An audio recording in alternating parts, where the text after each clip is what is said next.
Hey everyone, how are you today? Tiffany Robinson from BeyondRCM Revenue Cycle Management here in the rainy state of New York. And it's the start of fall. We actually ushered in fall. See, I got my little fall accents here. So fall is actually my favorite season. So hopefully this rain will cease soon so I can get to do all my fall activities. Thank you so much for taking the time to check out the channel today. Beyond RCM is a YouTube channel that is geared towards new and aspiring medical billers and coders. And we talk about different topics related to the field. In our RCM Roundup videos, we usually address comments that have come in on previous videos. And we also provide some pro tips to help new and aspiring MBCs navigate their way through the industry. And if this is your first time checking out our YouTube channel, as always, don't forget to like, subscribe, and hit the notification bell. So for today's RCM Roundup, we had 3 comments that came in. And then once we address those comments, I am going to provide some tools for our newbies on how they can research salaries for medical billers and medical coders. So the first comment came in from one of our viewers, Spontaneous Man. I like that. I like that name, Spontaneous Man.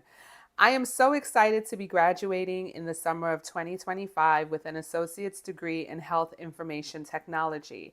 And our school is working hard to be recognized by AHIMA the same year. So, Spontaneous Man, congratulations to you on your educational journey. Health information technology is a great field to enter into this industry under. Got it out. I might need more coffee. And I really like the fact that the school that you're attending is working hard to be recognized by one of the leading coding organizations here in America. What I will say is, from a curriculum standpoint, until they get their accreditation or their certification program, I'm assuming that once you reach the end of your course, they will offer a additional certification through AHIMA. That's how it usually works with the colleges when they partner with a certifying board. They will usually give students an opportunity to sit the exam through the certifying board once they finish their program. And obviously you want to make sure that if ultimately, depending on the certification that's being offered, if it's CPC, if it's CPB, etc., you obviously want to make sure that the curriculum that you're taking leading up to you being able to take that exam will help prepare you for the exam, which I can't imagine a college going as far as reaching out to one of these certifying boards to be recognized and not preparing you. So, anatomy and physiology, understanding CPT coding, understanding ICD-10 coding, understanding the ICD-10 guidelines. All of these are very important things that you'll need to sit one of these exams. So if they haven't given you any information at your school on how they will be preparing you for this exam, I encourage you to ask because that's going to be very important. You want to make sure that all of the coursework that you're taking is going to prepare you for not only getting your degree, which is a big deal, but also sitting your certification exam. So best of luck to you, Spontaneous Man. All right. So our next comment came in. Oh, and Spontaneous Man, he actually commented on our first video, medical billing and coding for newbies. That video continues to just be the gift that keeps on giving. So if you haven't checked it out, check it out. That's the video where we get our most comments. It's just really cool. Our next comment comes in from Faith. And Faith, I couldn't tell if that was the number 1 in your YouTube name or else. So I'm just going to say Faith, okay? Because I don't want to mess up your handle. So Faith says, I have been wanting to go to school for medical billing and coding since 2015.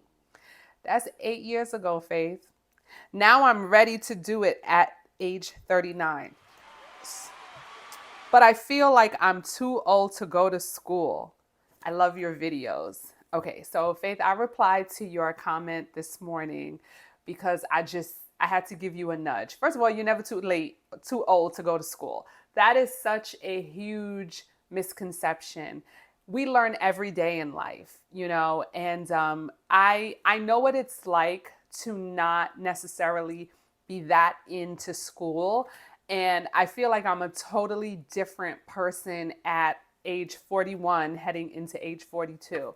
I love learning new things. I consider myself a lifelong learner. Number one, 39 is not old. Okay, so let's clear that up.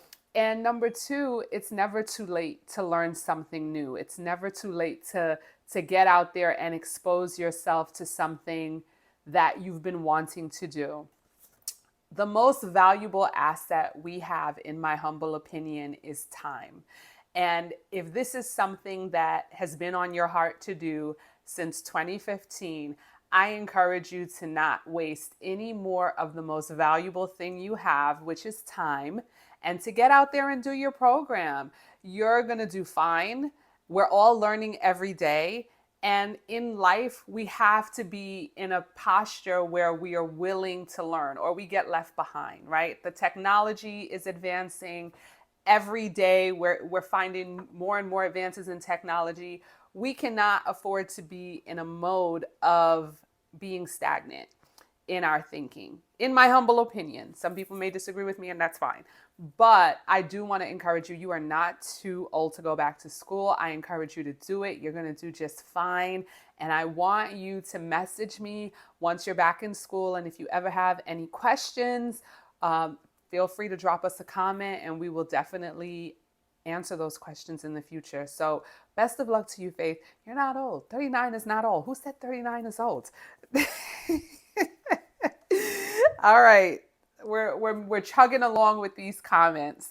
So our next comment came from Jonathan. Don't kill me. I hope I say your name right. Jonathan Elwanger. I hope I said that right. And if I didn't, I'm sorry. So Jonathan also commented on our first video, and he said, "This is the most helpful information that I've seen on YouTube regarding this field so far. Thank you for sharing your knowledge and experience." Thank you so much, Jonathan. The reason that I really wanted to start this channel was after COVID. Prior to COVID, I worked with interns. I always had interns coming on site and, helping them get experience to break into the field because I got my start as an intern, and I had other professionals who had more experience. If you checked out my other videos, I've had other professionals with experience mentor me when I started out in my career. So after COVID, I was not able to bring interns on site any longer. And I wanted to come up with a way to still be able to interact with individuals who are starting out in this field. And that's really why I started this channel. And, in the past year of posting content consistently and just getting the positive feedback from the viewers, it really makes me feel good to know that I am helping other individuals navigate their way through an industry that could sometimes feel like an uphill battle to break into. So your comment is, it gives me the push to, keep coming up with videos and content and replying to comments and just putting things out there that individuals such as yourself will benefit from. So thank you so, so much. So two things I want to mention before I close out today's RCM Roundup. We're heading into October, and if you're a newbie, you may not be aware, but on October 1st, that is when all ICD-10 updates, if codes are being deleted, if codes are being added to ICD-10, if codes are being revised, that's when all of these updates take effect. They take effect as of October 1st.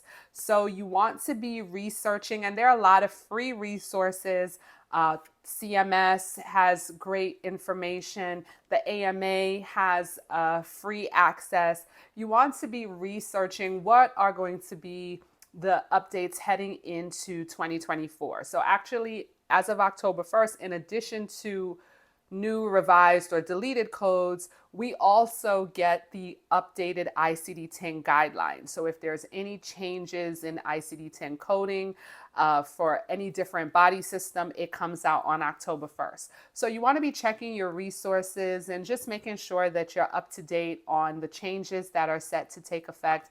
And if there are any codes related to any specialties that you're working in, that's either going to be changed, deleted, or, added to the specialty. So just a little tip for my newbies, be on the lookout for your I-10 guidelines update coming out on 10/1.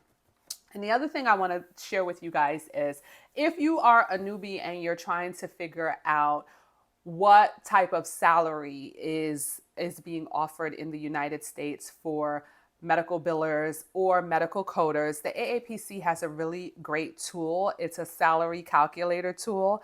And the way they get the data is they basically get the data from members, all of its members.